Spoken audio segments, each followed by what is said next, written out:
Hello everyone, welcome to my YouTube channel Civil Sphere Insights. Local student polytechnic পঢ়িম বুলি ভাবিছা so তোমালোকৰ কাৰণে এটা ভিডিও হেল্পফুল হ'ব সো আছে বহুতে মোক সুধি আছে যে পলিটেকনিক এডমিশন কেতিয়াৰ পৰা হ'ব পলিটেকনিক এন্ট্ৰেন্স এক্সাম হ'ব নে নাই সো কথাখিনি বস্তু মই এটা ভিডিওত ডিসকাস কৰিম এলিজিবিলিটি ক্ৰাইটেৰিয়া কেনেকুৱা হ'ব সো কথাখিনি বস্তু এটা ভিডিওত মই ডিসকাস কৰিম so last year polytechnic entrance exam howa nasile direct metric or HSLC mathematics aru science or marks or basis selection hoisile so এবাৰ তেনেকৈ একো কনসাৰ্নটি নাই একো তেনেকৈ একো নিশ্চিতভাৱে ক'ব নোৱাৰি যে এক্সামটো হ'ব না নাই কিন্তু তোমালোকে এটা কাম কৰিবা তোমালোকে এক্সাম হ'ব বুলি ধৰি লোৱা তোমালোকে প্ৰিপাৰেচনটো চলাই যোৱা ক্লাছ 10 ৰ সায়েন্স আৰু ম্যাথমেটিক্স পৰ্চনটো ভালকে চাই যাবা কাৰণ ক'ব নোৱাৰি এক্সাম হোৱাৰ চান্সও আছে সেইকাৰণে তোমালোকে কি কৰিবা অলপ অলপ প্ৰিপাৰেচন কৰি যোৱা হয়তো এক্সামটো হ'বাও পাৰে কিন্তু ঠিক নাই হ'বাও পাৰে নহ'বাও পাৰে কিন্তু তোমালোকে পঢ়াটো ভাল কাৰণ ক'ব নোৱাৰি এক্সামটো হ'বাও পাৰে সো সেইকাৰণে কৈছো তোমালোকে প্ৰিপাৰেচনটো চলাই যোৱা এতিয়া মই কৈ আছো যে হেৰি পলিটেকনিক এডমিশনটো কেতিয়াৰ পৰা হ'ব এতিয়ালৈকেতো কোনো অফিচিয়েল নোটিছ ওলোৱা নাই পলিটেকনিক এডমিশনৰ ৰিগাৰ্ডিং কিন্তু লাষ্ট ইয়াৰত যেনেকুৱা জুনৰ পৰা ষ্টাৰ্ট হৈছিলে জুনৰ ফাৰ্ষ্ট উইকৰ পৰা ফাৰ্ষ্ট জুন টু 15 জুনলৈকে ষ্টাৰ্ট হৈছিলে তো এটো যদি আমি হেৰি হিচাপে ৰেফাৰেন্স হিচাপে লওঁ তাহলে আমাৰ এবাৰ পলিটেকনিক এডমিশনৰ ফৰ্ম ফিলআপ হয়তো যেহেতু এবাৰ অকনমান আমাৰ যেহেতু আমাৰ একাডেমিক ক্যালেন্ডাৰটো অলপমান আউগে আছে সো আমাৰ এডমিশন প্ৰসেসটো আমাৰ ফৰ্ম ফিলআপটো মেৰ লাষ্ট উইক মানৰ পৰা হ'ব পাৰে সো তোমালোকে মেৰ লাষ্ট উইক মানত ষ্টাৰ্ট হ'ব বুলি ধৰি লোৱা বাকি minimum criteria so eligibility criteria বুলি কওঁ যদি এলিজিবিলিটি ক্ৰাইটেৰিয়াটো যদি চাওঁ তাহলে আমাৰ জেনাৰেলৰ কাৰণে জেনাৰেল ওবিসি আৰু এমওবিসি কাৰণে মিনিমাম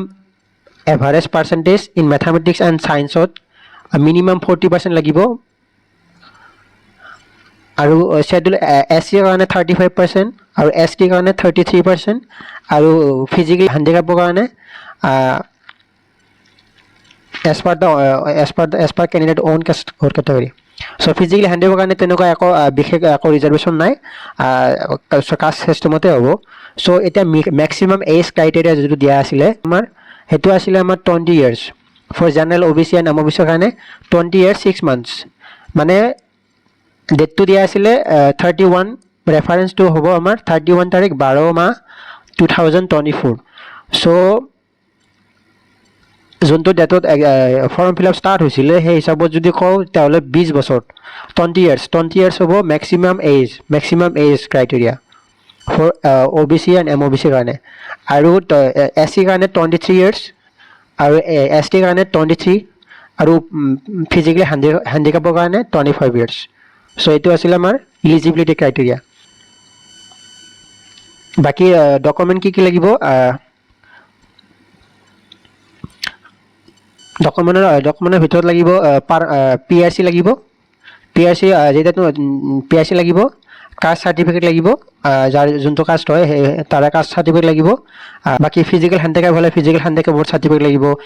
কোনোবা যদি ইডব্লিউএস হয় মানে রেসপেক্টিভ যার যোনটো হেৰি কাস্ট তো কাস্টৰ সাৰ্টিফিকেট লাগিব বাকি টিউশন ফিস ওয়েভাৰ টিএফডব্লিউ টো বিশেষ তেনেকুৱা একো নহয় এটো হল আপোনাৰ হেৰি annual income certificate issued by the authority not below the rank of the revenue circle officer so এটো কেতিয়াবা কি হয় টিএফডব্লিউ কাৰণে পাৰ্টিকুলাৰ এটা হেৰি ফৰ্ম ওলাই আমাৰ ডিটি ওয়েবসাইটতে পাব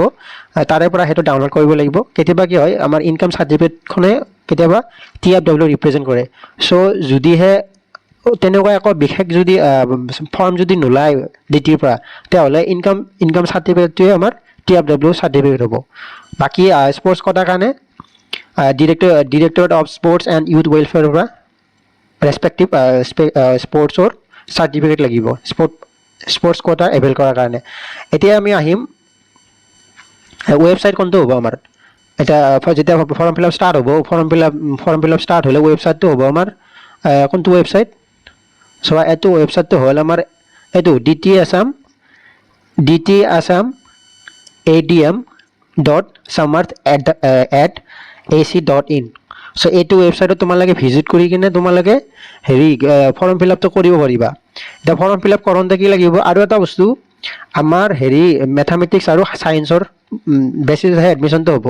বাকী অভাৰঅল পাৰ্চেণ্টেজটো চাব অভাৰঅল পাৰ্চেণ্টেজটো আৰু মেথামেটিক্স আৰু ছায়েন্সৰ মাৰ্কছটোৰ বেচিছত এডমিশ্যনটো লোৱা যাব যদিহে এক্সামটো নহয় যদি এক্সাম হয় তেতিয়াহ'লে এক্সামৰ বেচিছতে হ'ব যদি টাই হয় তেতিয়াহ'লে তোমাৰ মাৰ্কছটো চাব বাকী চ' তোমালোকে চেনেলটো ফ'ল' কৰিবা মই আপডেট দি থাকিম কেতিয়া অনলাইন ষ্টাৰ্ট হয় বাকী ডিটেইলছত কোনখন পলিটেকনিক পঢ়িলে ভাল হ'ব কোনখন পলিটেকনিকত কিমান ছিট আছে কি ব্ৰাঞ্চ আছে কোনটো ব্ৰাঞ্চ ল'লে ভাল হয় তোমালোকে যিহেতু জাষ্ট মেট্ৰিক পাছ কৰিছা বা কোনোবা হায়াৰ ছেকেণ্ডেৰী পাছ কৰিছে তোমালোকে যিহেতু নাজানা চ' মই এইটোৰ ওপৰত ডিটেইল ভিডিঅ' এটা বনাম বুলি ভাবিছোঁ তোমালোকে ফ'ল' কৰিবা বাকী ছাবস্ক্ৰাইব কৰিবা আপডেট পাবৰ কাৰণে ছাবস্ক্ৰাইব কৰি দিবা মই ইয়াৰ ওপৰত ডিটেইল ভিডিঅ' এটা বনাম ময়ো পলিটেকনিক পঢ়িছোঁ পলিটেকনিক পঢ়ি কিনে লেটাৰেল এণ্ট্ৰি দি মই বৰ্তমান বিটেক কৰি আছোঁ চ' তোমালোকে ফ'ল' কৰিবা আপডেট পাবৰ কাৰণে যিহেতু মই পলিটেকনিক পঢ়িছোঁ তো মোৰ এক্সপিৰিয়েঞ্চ আছে তো মই এক্সপিৰিয়েঞ্চৰ ফালৰ পৰা মই বস্তুখিনি তোমালোকৰ আগত মই দিবলৈ ট্ৰাই কৰিম চ' তোমালোকে ফ'ল' কৰিবা থেংক ইউ